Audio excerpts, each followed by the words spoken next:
پیارے نبی کی مبارک زندگی آپ کے اور میرے سامنے ہے۔ اللہ کے نبی صلی اللہ تعالی علیہ وسلم نے اپنی مبارک زندگی سے کامیابی کا رستہ آپ کو مجھے بتلا دیا، کامیابی کا طریقہ آپ کو مجھے بتلا دیا۔ ہم آنکھوں والے بھی اس وقت اندھے ہو چکے ہیں، ہمیں کامیابی کا رستہ نظر نہیں آتا۔ جس نے جو کہہ دیا وہ کر دیا، جس نے سنایا وہ سن لیا۔ قیامت کے دن یہ تیری آنکھ بولے گی، یہ تیرے کان بھی بولیں گے، تیرے ہاتھ پیر گواہی دیں گے، تیرے جسم کے اعضاء گواہی دیں گے، ایک ایک حصہ بولے گا۔ الہ العالمین بار بار سمجھانے پر بھی اسے ہماری بات سمجھ نہیں آئی۔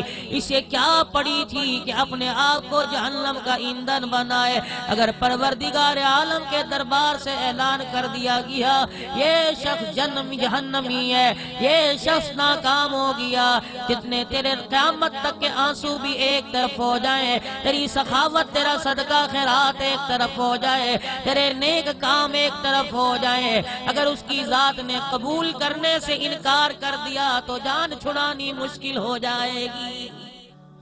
اخلاقیات کا درس دو، مساوات کا درس دو، محبت پیار کا درس دو۔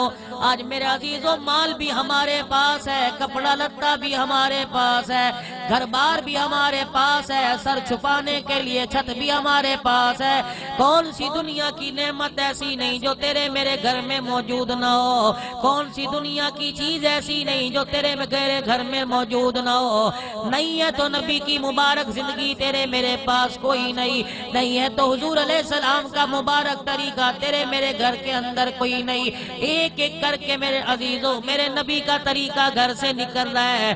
فصل سال میں کم ہو جائے سارا سال دکھ رہتا ہے۔ خدا کی قسم سو میرے نبی کی سنتوں کے جنازے روزانہ تیرے میرے گھر سے نکل جاتے ہیں۔ افسوس تو کیا ایک آنکھ میں آنسو بھی نہیں آتا ہے، بلکہ دیندار طبقہ اپنی اولاد کی طرف دیکھ کے اب یہ کہنے لگ گیا کیا کروں میں مجبور ہوں، کیا کروں میں مجبور ہوں۔ رحمت تیرے دروازے پر آ کر بار بار پکارتی ہے، یا ایھا الذین آمنوا قوا انفسکم واہلیکم نارا۔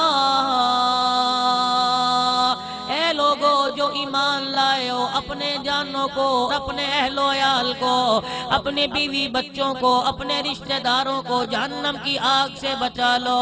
قرآن کریم کہتا ہے کون سی جہنم کی آگ ہے؟ اللہ جل شانہ نے قرآن کریم میں اعلان کر دیا وقودھا الناس والحجارہ، جس کا ایندھن انسان اور پتھر بنا دیے جائیں گے۔ میرے عزیزو دنیا کی آگ، یہ آگ وہاں کی آگ کی کوئی مقابلہ نہیں کر سکتی۔ دنیا کی آگ میرے عزیزو وہاں کی آگ کی مثال نہیں دے سکتی۔ اللہ جل شانہ سے ہر وقت پناہ مانگا کرو۔ جناب عمر فاروق رضی اللہ تعالیٰ عنہ ایک کونے میں بیٹھا رو رہا ہے۔ کسی نے کہا عمر آج کیا بات ہے، تیری آنکھوں میں آنسو کیوں ہے، کس بات نے تجھے رونے پر مجبور کر دیا؟ جناب عمر فاروق رضی اللہ تعالیٰ عنہ روتے ہوئے فرمانے لگے تمہیں کیا بتاؤں، آج عمر کو قبر کا اندھیرا یاد آ گیا ہے۔ روزانہ قبر بار بار آواز دے کے تیرے میرے کو مخاطب کرتی ہے کہ میں کیڑوں کا گھر ہوں، میں وحشت کا گھر ہوں، میں تنہائی کا گھر ہوں۔ میرے عزیزو تمہارے گھر کے سامنے کوئی روڈ جائے، محلے والا کہہ دے، جس کو تم جانو یا نہ جانو وہ تمہیں آواز دے کے کہہ دے یہ روڈ پر نہ جانا، شام کے وقت یہاں لوٹ مار ہوتی ہے۔ میرے عزیزو کون عقل مند ہے وہاں اس روڈ پر جائے گا، بلکہ دوسروں کو بھی جانے سے منع کرے گا۔ رب کائنات کی قسم اللہ نے پورا قرآن تیرے میرے لیے اتار دیا، قیامت تک آنے والے انسانوں کے لیے اتار دیا۔ بار بار قرآن میں بتایا جا رہا ہے یہ کام خسارے کا ہے، یہی کام جو ہے تمہارے خسارے کا۔ اس رستے پر چلو گے ناکامی ملے گی، اس رستے پر چلو گے کامیابی ملے گی۔ جو جان بوجھ کر اپنے آپ کو جہنم کا ایندھن بنائے، سوچنے سمجھنے کے بعد بھی عقل رکھنے کے بعد بھی جہنم میں جائے، میرے عزیزو پھر وہاں رب کی رحمت کیا کرے گی، بندہ وہاں کیا کرے گا؟ قیامت کا دن ہوگا میرے عزیزو جب جہنم کی طرف جائیں گے، جہنم میں پھینکا جائے گا، اللہ اکبر پہلی آواز لگے گی الم یاتکم نذیر، آج اتنے حسن و جمال والے، آج ایسے قد و قامت والے، دنیا میں ایسی عالی شان مکان والے، آج تم جہنم کا ایندھن کیوں بن گئے؟ کیا تمہیں کوئی ڈرانے والا نہیں آیا؟ کیا تمہیں سمجھانے والا نہیں آیا؟ کیا تمہیں نیکی کے راستے پر ڈالنے والا نہیں آیا؟ کیا تمہیں برائی سے منع کرنے والا نہیں آیا؟ آواز دے کے کہیں گے قالوا لو كنا نسمع او نعقل ما كنا فی اصحاب السعیر۔ جو نیکی کا درس دیا کرتے تھے ہم انہیں دہشت گرد کہا کرتے تھے، جو نیکی کا درس دیا کرتے تھے ہم ان پر طرح طرح کے الزامات لگا کر سولی کی بھیٹ چڑھا دیا کرتے تھے، جو نیکی کا درس دیا کرتے تھے ہم انہیں ملوانے ملوٹے کہا کرتے تھے، جو نیکی کا درس دیا کرتے تھے روٹیاں پاڑنے والی جماعت کہا کرتے تھے، جو نیکی کا درس دیا کرتے تھے ہم ان سے سلام کرنا بھی گوارا نہیں کرتے تھے، جو نیکی کا درس دیا کرتے تھے ہم سال کے اندر اپنے عشر میں سے 1 من گندم دینا ان پر احسان سمجھا کرتے تھے۔ اللہ غنی، جب کوئی شادی بیاہ کا موقع آتا ہم ایسے لوگوں کو اپنے گھر میں گھسنے نہیں دیا کرتے تھے۔ میرے عزیزوں آج دیکھ لو بستی بڈن میں کوئی شادی کا پروگرام آ جائے، مانے ہمدانی میں کوئی خوشی کا پروگرام آ جائے، امیروں کے بیٹے کو ترجیح دو گے، رئیسوں کے بیٹے کو ترجیح دو گے، اپنے خاندان والے کو کے بیٹوں کو ترجیح دو گے۔ کوئی قرآن پڑھنے والا طالب علم تمہارے پاس آ کے بیٹھ جائے فوراً جھڑکی دے کے کہو گے یہاں کیوں بیٹھا، وہاں چلا جا۔ میرے عزیزو یہ تم طالب علم کی توہین نہیں کر رہے بلکہ خدا کے قرآن کی بے عزتی کر رہے ہو۔ مشاہدے کی بات ہے، روزمرہ کی بات ہے، کوئی مولوی صاحب تمہارے پاس آ کے بیٹھ جائے فوراً دیکھ کے کہو گے چاولوں کی خوشبو آ گئی روٹی کھانے آ گیا، کھانے کی خوشبو آ گئی روٹی کھانے آ گیا۔ اللہ پاک کی قسم کل قیامت کے دن ان پھٹے کپڑے والوں کا، ان کچے جھونپڑے میں رہنے والوں کا، ٹوٹی جوتیاں پہننے والوں کا مقام دیکھ لینا۔ جب پروردگار عالم سخت کڑی دھوپ میں انہیں اپنے عرش کا سایہ نصیب فرمائے گا، پھر ان کے بارے میں اعلان ہوگا لاؤ جنت کے منازل سامنے لے آؤ۔ جس کو لوگ کہتے تھے کہ ہم اسے اپنا صدقہ خیرات دیتے ہیں، جس کو لوگ کہتے تھے کہ ہم اپنی گندم کا عشر تمہیں دے کر احسان کرتے ہیں، جس کو لوگ اپنی محفل میں بٹھانا گوارا نہیں کرتے تھے، جن کو لوگ رشتے میں اپنی دھیاں بیٹیاں دینا گوارا نہیں کرتے تھے، آج وہ لوگ ہیں اللہ فرمائیں گے ان کے ساتھ تو میں بعد میں نمٹوں گا، پہلے اس کے ماں باپ کو لے کے آؤ جنہوں نے اپنی اولاد کی جدائی میرے قرآن کے لیے برداشت کی، ان کے ماں باپ کو لے کے آؤ۔ اے بچے کی حالت مدرسے میں آ کے دیکھتے تھے شلوار پھٹی ہوئی، کپڑے کا دامن پھٹا ہوا، پٹی جسم پہ لگی، 4 دن ہو گئے نہایا کوئی نہیں، لیکن آسمان اتنا سفید نہیں ہوتا تھا جتنا ان کے چہرے قرآن کی برکت سے چمکا کرتے تھے۔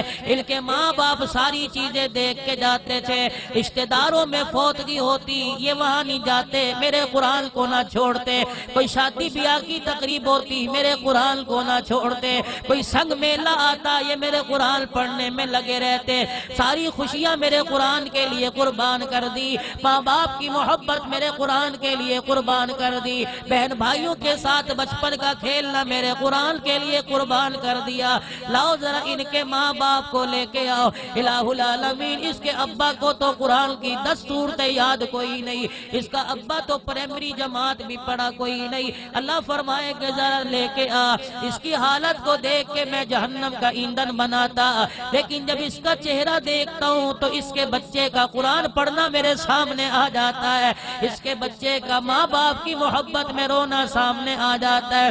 مجھے وہ دن بھی یاد ہے جب امیر کا بچہ 100 روپے استعمال کیا کرتا تھا، اس قرآن والے کے پاس خرچی کے لیے 10 روپے نہیں ہوا کرتے تھے، اس نے میرے قرآن کے لیے برداشت کیا، میں کیسے برداشت کر سکتا ہوں کہ آج اسے جہنم کا ایندھن بنا دو۔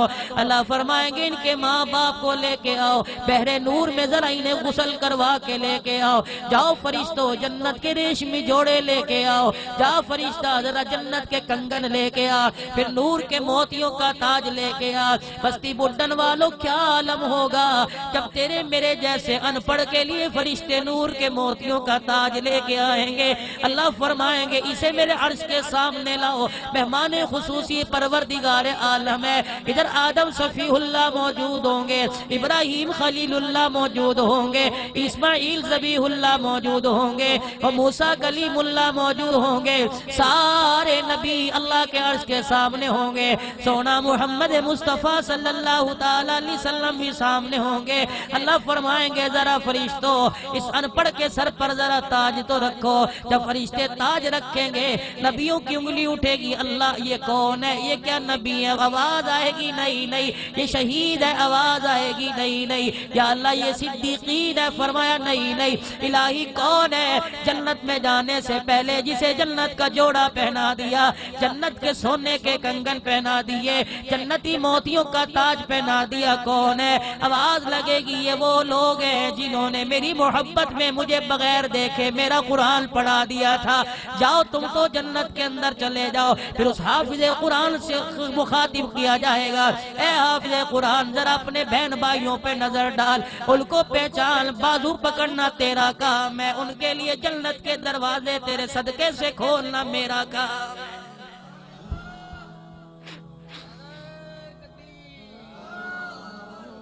اللہ پھر میرے عزیزو اسی بچے کو جس کو پگڑی باندھنے کا ڈھنگ نہیں آتا, کہاں اس کا رومال, کہاں اس کی چادر, شلوار کا ایک کونا کہاں, دوسرا اس کا کونا کہاں.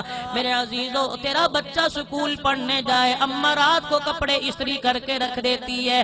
میرے عزیزو یا استری تو بہت دور کی بات ہے, 8 دن بعد دھونے کے لیے جنہیں صابن ملتا ہے. اللہ غنی, تیرا بچہ سکول پڑھے, اماں نیچے نہیں سونے دیتی بلکہ سینے کے اوپر سلاتی ہے. ذرا ان قرآن پڑھنے والوں کو دیکھو تو صحیح, نہ گرمی کی پرواہ نہ سردی کی پرواہ.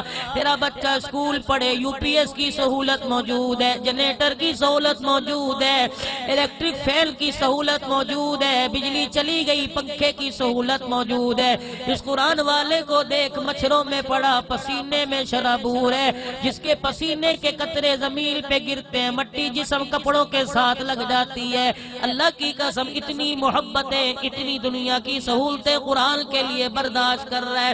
بچہ سکول پڑھنے والا رات کو سو جائے, اماں اٹھا کے ماتھے پہ پیار کر کے دودھ منہ کو لگاتی ہے. صبح تُنے سکول پڑھنے جانا ہے, ان قرآن والوں کو دودھ پلانے والا کوئی نہیں. اللہ کی قسم کئی مدرسے تو ایسے جہاں چائے بھی میسر نہیں آتی, کئی مدرسے میرے عزیز ایسے دیکھے جہاں دال روٹی بھی پوری نہیں ملتی.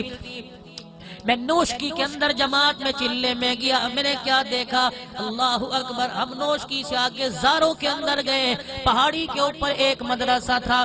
عشاء کی نماز کے بعد ہم وہاں پہنچے. ہمیں رائیوینڈ سے جو حکم دیا گیا تھا, ہمیں بتلایا گیا کہ اپنا ساز و سامان ساتھ لے کے جانا. پہاڑوں میں ایسی چیزیں نہیں ملا کرتی, دور دراز جانا پڑتا ہے. ہم گھی آٹا دالنے ساتھ لے گئے. رات کو ہم نے کھانا بنایا, ہم نے تو مزے سے کھانا کھایا. تہجد کا وقت تھا, 3 ساڑھے 3 بج رہے تھے, کمرے سے رونے کی آواز آئی. ہمارے امیر صاحب کہنے لگے کوئی کمرے میں نہ جائے, پتہ نہیں کیا مسئلہ ہو. 2 ساتھی مشورے سے آگے گئے, دروازہ کھٹکھٹایا, کیا دیکھتے ہیں, مولوی صاحب نے دروازہ کھولا. اللہ غنی, کوئی بچہ سجدے میں پڑا, کوئی قیام, کوئی رکوع میں کھڑا ہے. مولوی صاحب بچوں کے ساتھ ہاتھ اٹھا کے رو رہا ہے. ہم نے کہا حضرت کیا بات ہے, اس وقت بچے کیوں رو رہے ہیں؟ فرمایا تم نے رات کو کھانا کھایا, کچھ بچوں نے تمہیں کھانا کھاتے دیکھا, بچوں کو اپنی بھوک یاد آ گئی. ہم نے کہا حضرت کیا بات ہے؟ کہ 3 دن ہو گئے آج ہمارے بچوں نے روٹی کا ٹکڑا حلق سے نہیں اتارا. پہاڑی پر مدرسہ, بچہ پہلے دن یہاں آتا ہے, ہم ذہن بناتے ہیں بیٹے روٹی کے آگے کسی کے, روٹی کے لیے کسی کے آگے سوال نہ کرنا, پانی کے لیے کسی کے آگے سوال نہ کرنا. میرے بچوں کو سورہ یاسین, سورہ واقعہ پڑھا رکھی ہے کہ یہ پڑھ لو, دنیا کے فاقے برداشت کرو, اللہ جلت بے حضور کے ہاتھوں سے لقمے نصیب فرمائے گا.